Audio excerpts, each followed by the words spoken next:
Hello everyone, welcome to This Day. It is Saturday, September 7th. I'm Michael Taylor. Thanks for joining us. And if it's Saturday, there's no other place I'd rather be than starting the show right here at the desk. I want to welcome you to the program. It's very warm outside. We're going to talk about that in a second, but I hope you're enjoying your weekend, and I hope you are enjoying watching This Day, as we always do on Monday through Saturday. On our show today, we've got a great one for you. Bree is going to be talking to John Pizzarelli, and he is a singer and musician. He's going to be performing at the Irvine Barkley. And then the African American Heritage Club's own Annie McCary is going to be joining us with an update on their club activities. Hey, I know it's the weekend, but are you ready for some fun? And we're going to extend the weekend into Monday, and we've got a great celebration on Stay Informed. It is going to be our 60th anniversary right here in the village, so we're making it a 3-day weekend. We're going to have a party on Monday, September 9th, Clubhouse 2 from 5 to 7:30, 60 years of the village right here. Going to be lots of special guests. There's going to be giveaways.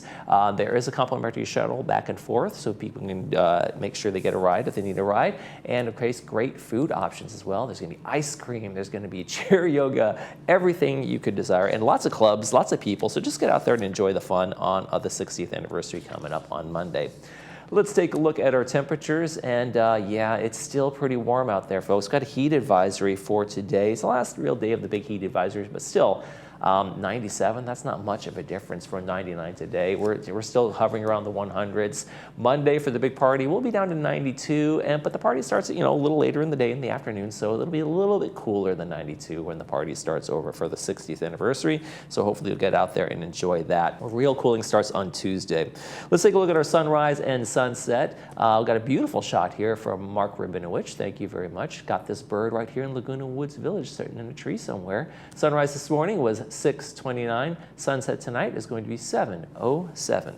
If you'd like to send us a picture of birds, sunrise, sunset, vacation spots, or whatever it might be, if you think it's a good shot, we'd love to see it.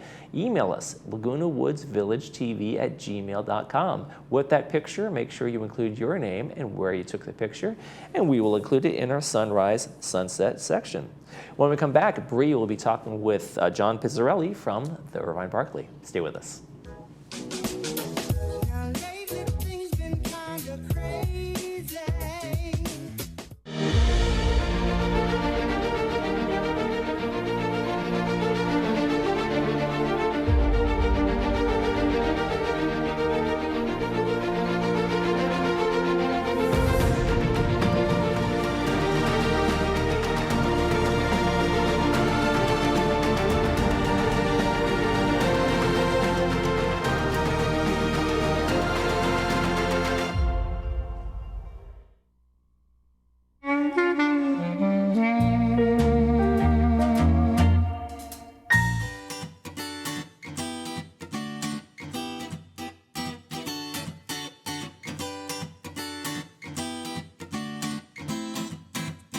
So acclaimed artist John Pizzarelli will be performing at the Irvine Barkley Theater.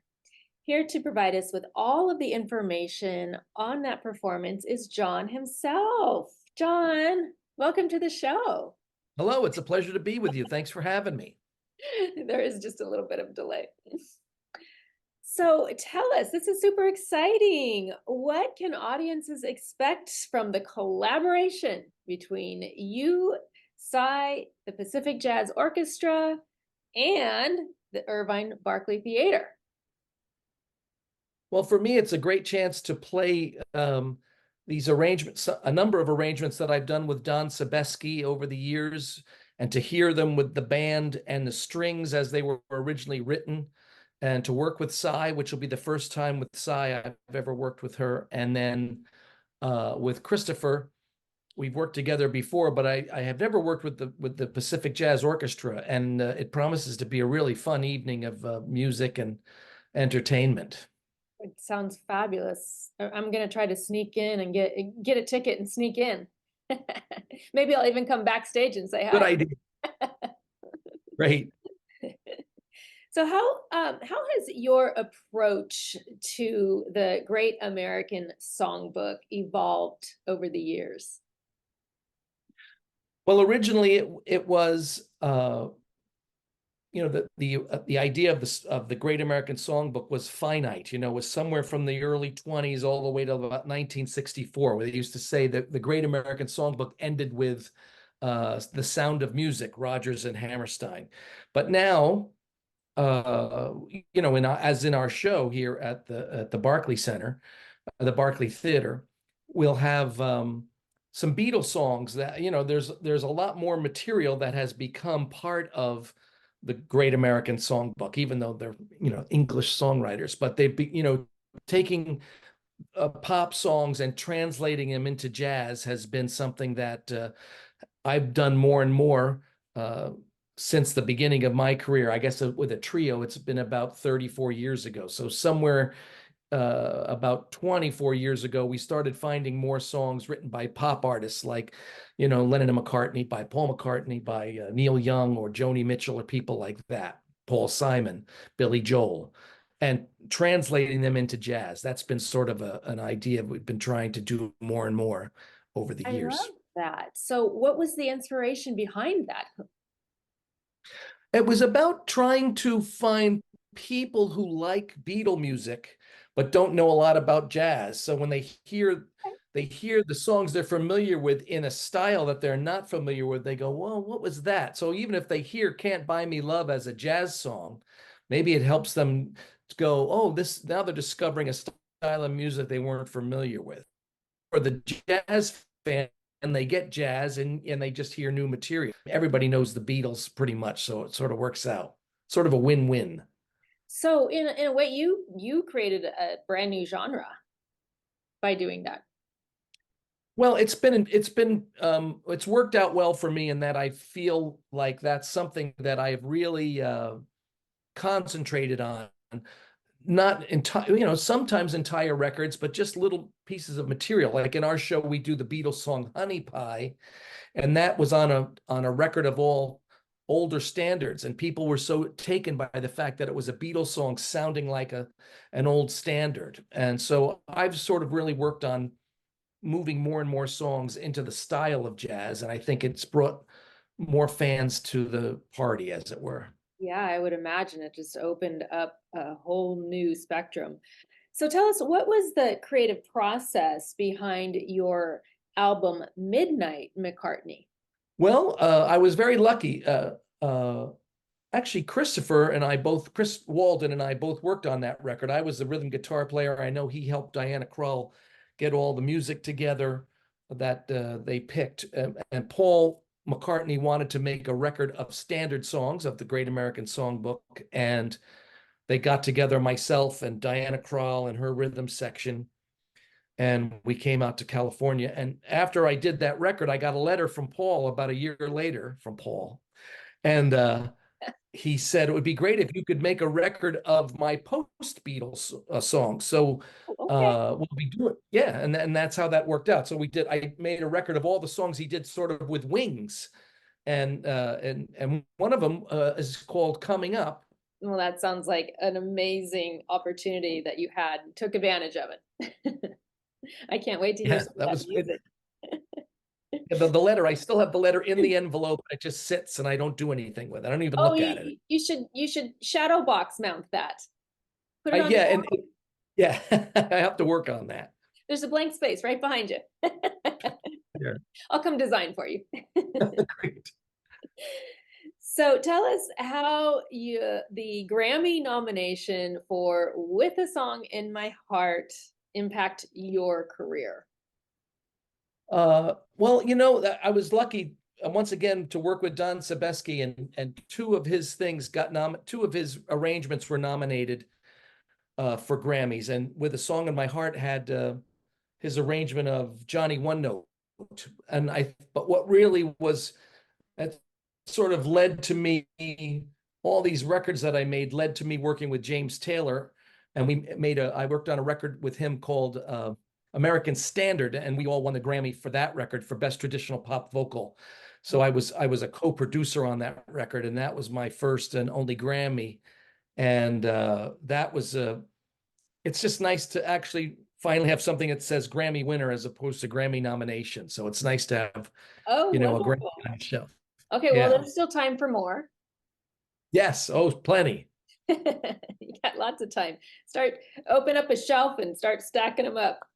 That's right. What did that recognition mean to you, both personally and professionally? Um, well, it just the idea that I've been able to work with, I've opened for Frank Sinatra. I worked with Rosie Clooney and Ricky Lee Jones, Natalie Cole. I've been in these bands, worked on records with Paul McCartney. It's nice. It's just nice to be, the awards are fun. I mean, I really love having my Grammy it's on the piano. But I just like the fact that I made records with all these people because I've worked on my guitar playing enough that people want me to play on their records. And with Rosemary Clooney, I got to actually sing with her too. So those kinds of things, it's part of what the career is about, and it makes it fun. And it's nice to spend time with these people and be able to make records that you can play for your children and show people, yeah, I made a record with these people. It's sort of exciting. Well, it's an honor, but well deserved, right? You've put in the time and the effort and the energy, and Right. you've built your career. So what did you learn Yeah, about the work is the hard work pays off, and eventually eventually? Yeah. Well, I'm sure there's more to come, but tell us, what did you learn about your appearances both on major television shows and your Broadway debut? the Broadway debut now is 27 years old. That was amazing. That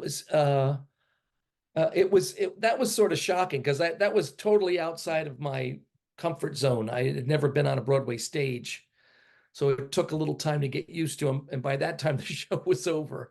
But I like. There's been a lot of interesting moments like that have. They're all teaching moments.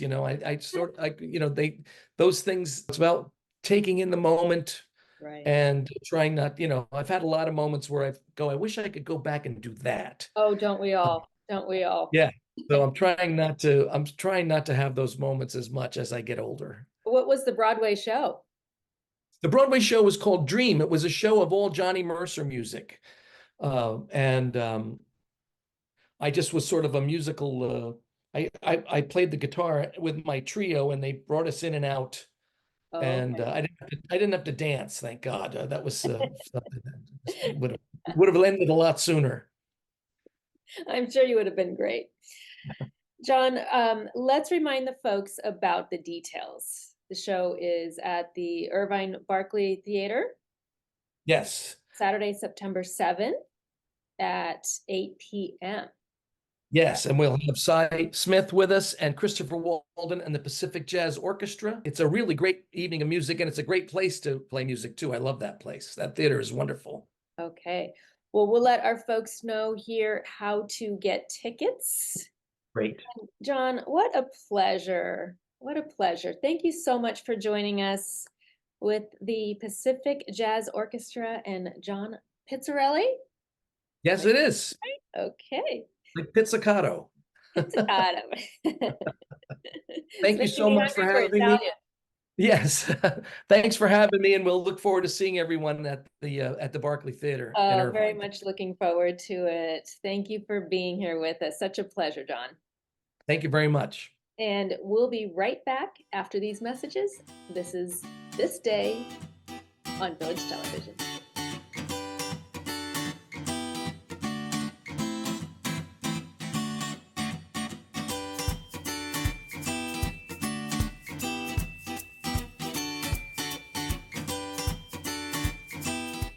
Do you suffer from low back pain? Hoag Orthopedic Institute is the #1 provider of orthopedic and spine care in Orange County. Our Back to You program is a unique, non-operative, evidence-based approach to treating low back pain. Our spine strengthening program combines physical therapy with education on pain and nutrition. Let Hoag Orthopedic Institute's Back to You program get you back to doing what you love. For more information, visit hoiexperts.com/spine or call 855-999-4641 to find a doctor.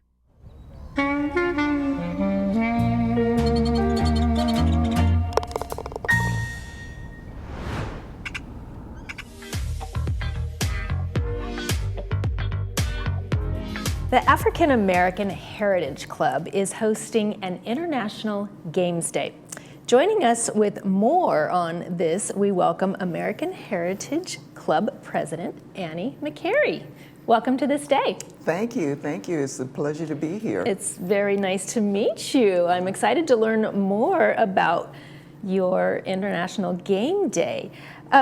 Is this initiative supported by a grant from Laguna Woods Village? Absolutely. The foundation of Laguna Woods Village offered a grant for any of the clubs that would put on an activity to support International Good Neighbor Day. So it's actually a Good Neighbor project. And so our club submitted a proposal that we would host an International Game Day with games from all over the world if we can find them, and inviting people to come out and get to know their neighbor by playing some of these games, or get to know some new people and play some board games. Well, that sounds really fun. What are a couple of the examples of some games that you're going to be playing? We're going to be playing Mahjong.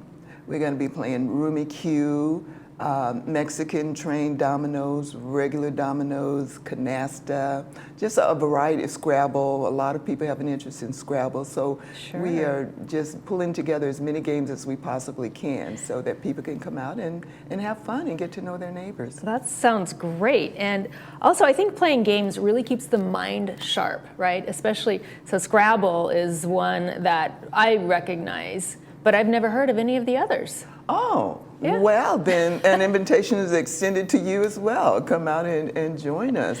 And it really is, we look at it as a way to not only get to know your neighbor, but it's also an opportunity for some of our residents that live in the village that may be lonely and don't get out very often and maybe not have a place to go. And so it's an opportunity for them to get out as well. Absolutely. I think building that camaraderie and that friendship, it leads to meeting for dinner, you know, or lunch, or building a friendship, which is so important. What impact does it have on communities when people engage in fostering that really good, healthy, strong, neighborly relationship? I think in Laguna Woods, the impact is profound because we are a senior community. And all of our activities are geared around active senior living in Laguna Woods. And so Game Day is just plugging into that activity level, allowing people an opportunity to come out and just browse around and see what games are like. And maybe it might spark an interest for someone to learn a new game. I know I just recently learned to play Mahjong, and it is just amazing, the camaraderie that I get with the people that I play with. It's just an opportunity to give a different perspective on active senior living. Sure. So for those of us who aren't familiar, myself included, do you have game day throughout the week, or is it, how does that work? Well, the whole month of September is Good Neighbor Day. So International Game Day is just one of the ways that we can foster good neighbor relationships. And so our event is going to be for one day. Okay, so it's not an ongoing thing. It's not. There are other clubs in the village that are doing other projects to bring people together. The game day is just what the African American Heritage Club is performing. Oh, okay. Well, you might want to think about that. You know, one of the other things that I would like to mention is in an effort to reach out to some of the residents who maybe don't get out a lot, I have extended an invitation to the city of Laguna Woods to come out and talk to people about the senior mobility program and some of the other activities that are offered by the city to assist with good neighbors and being in this community. Also, I've extended an invitation to the Orange County Public Library to have a table, display some of the games and books and some of the services that are offered that are very easily taken advantage of. And the library staff will be hopefully on hand to talk about some of those activities as well. Wow, that's a wonderful outreach. Yeah. Good for you, that's great. How can we use this opportunity to connect with and build the relationships with our neighbors? Well, it's fun. And I believe, in my own experience, whenever I'm having fun with other people around, I am connecting and I'm building Absolutely. relationships. And laughter, I believe, and smiles are the best way to build relationships. And it's an opportunity for people to notice someone maybe not smiling and go up and maybe just introduce themselves and, strike up a conversation or just smile. Right, right. Yeah, you never know where that's going to lead, right? Absolutely, and we really want, I consider this my family, the community of Laguna Woods, and so many of us see this as our family. And we don't all think alike, and we don't all eat alike, and we don't all look alike, but we are neighbors, and we have one common theme in that we're all seniors. Right. And we want to make the best of the time that we've got left. Absolutely. That's why I love this place so much, because there's so many different activities that everyone can get involved in. All the time. And sometimes it's just a matter of extending the invitation to someone, which might otherwise not reach out. But if we extend the invitation and make the environment friendly and warm, I think they'll come out, and I think they'll have a pleasantly good time. Right. So speaking of invitations, would you like to tell our viewers the details of the game day? Absolutely. The details is held on September 17th. Clubhouse 2 in the main dining room, so it's plenty of space. We've got space for a gamut of game tables.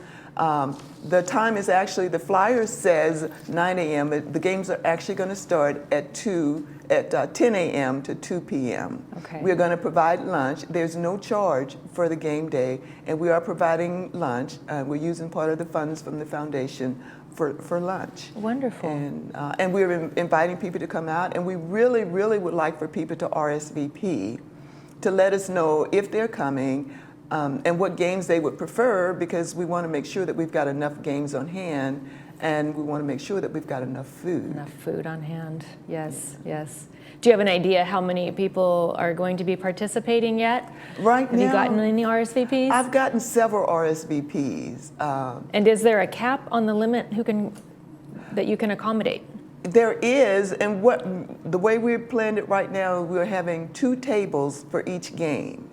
So if we've got 20 games, we'll have 40 tables. If we've got 10 games, we'll have 20 tables. So one table, if you're curious about the game, there will be someone available to give you some key pointers about the game. Okay. If you're good at the game and you just want to play, there will be a table for you to play.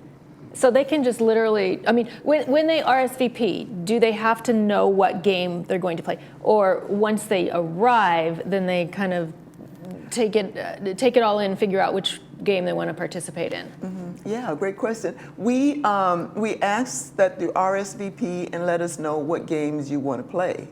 And also, there's an invitation to bring your own game, and then we can set up for that. Yes. We will have a person at the sign-in table, because we will have sign-ups, and we will have a person at a sign-in table. So if you want to play Scrabble, and both our tables are full of Scrabble, then that monitor will say, there's a little wait for the Scrabble table. Would you consider playing another game? Sure. And so that way we're able to keep, so that we don't have a long backup, and so people have an opportunity to see some different games.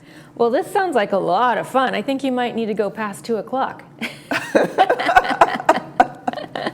And the idea is to have it, for a time span. So some people may not want to stay from 10 to 2. People just may want to come in and play a couple of games and leave. Sure. And some may want to stay, which is why we really, really encourage people to RSVP, because we want to have enough food, especially. Exactly. Yes. Okay. Well, tell me, since this is our first meeting, why did you start the African American Heritage Club? I actually didn't start it. It was started by Dr. Fran Williams. But you have this. Yes, I am the president. She retired and moved out of the community some years ago.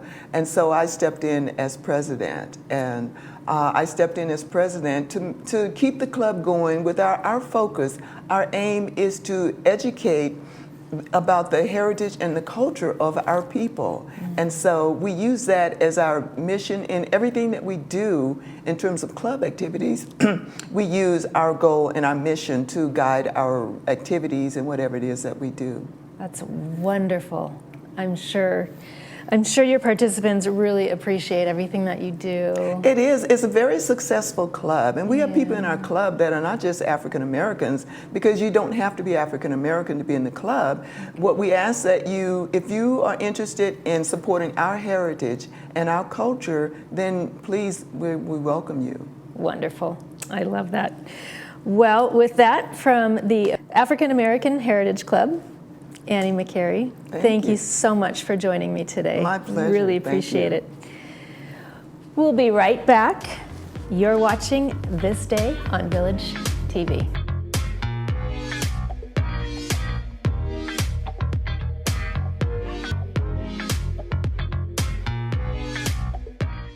Celebrating 65. Exciting until you wonder, should I apply for Medicare? If so, how? But I'm still working. What is Medicare Part A, Part B, C, D? Are there penalties involved? We make it easier for you. We discuss the pros, cons, and myths. Call 1-888-225-6468. We help you understand, enroll, and use your benefits so you can go back to doing the things you love.